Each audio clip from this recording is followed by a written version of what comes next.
നേരത്തെ കുടിശ്ശികയായിട്ടുള്ള 2 ഗഡു പെൻഷൻ തുകയിൽ 1 ഗഡുവായിരുന്നു ഓണത്തോടനുബന്ധിച്ചുള്ള തനത് മാസത്തിലെ പെൻഷൻ തുകയ്ക്കൊപ്പം ഗുണഭോക്താക്കൾക്ക് വിതരണം ചെയ്തത്. ഇനി ശേഷിക്കുന്ന 1600 രൂപയുടെ വിതരണമാണ് സംസ്ഥാന സർക്കാരിന്റെ ഭാഗത്തു നിന്നും ആരംഭിക്കുന്നത്.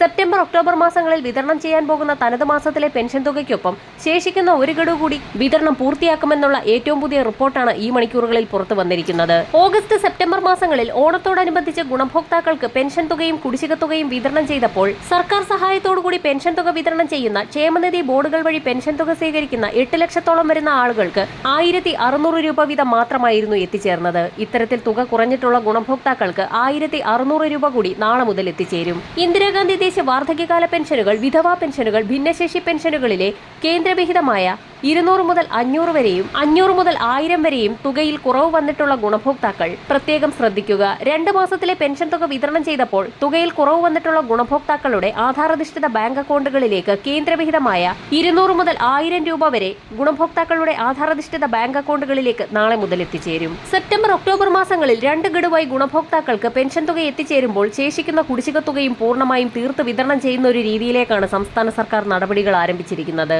പെൻഷൻ കുടിശ്ശിക തീർത്ത് വിതരണം ചെയ്യുന്നതിന് പുറമെ പുതുക്കിയ പെൻഷൻ വിതരണം ഇനി മുതൽ ഏറ്റവും അർഹതപ്പെട്ടവരുടെ അക്കൗണ്ടുകളിലേക്ക് മാത്രം ആരംഭിക്കുന്നതിന്റെ ഭാഗമായി സോഷ്യൽ ഓഡിറ്റിംഗിന്റെയും മസ്റ്ററിംഗിന്റെയും ഭാഗമായി തയ്യാറാക്കപ്പെട്ട ഏറ്റവും പുതിയ വിതരണ ലിസ്റ്റിന്റെ അടിസ്ഥാനത്തിൽ മാത്രമാകും വിതരണം ആരംഭിക്കുക. കേന്ദ്രവിഹിതം എത്തിച്ചേരാത്ത ഗുണഭോക്താക്കൾ പ്രത്യേകം ശ്രദ്ധിക്കുക. ആധാരധിഷ്ഠിത ബാങ്ക് അക്കൗണ്ടുകളിലേക്ക് തുക വിതരണം ചെയ്യുമ്പോൾ ആർക്കെങ്കിലും തുക ലഭിക്കാതെയുണ്ടെങ്കിൽ ബാങ്ക് അക്കൗണ്ട് വിവരങ്ങൾ സംബന്ധിച്ചുള്ള രേഖകൾ പെൻഷൻ അനുവദിക്കപ്പെട്ട തദ്ദേശ സ്വയംഭരണ സ്ഥാപനങ്ങളിലെത്തി സമർപ്പിക്കേണ്ടതാണ്.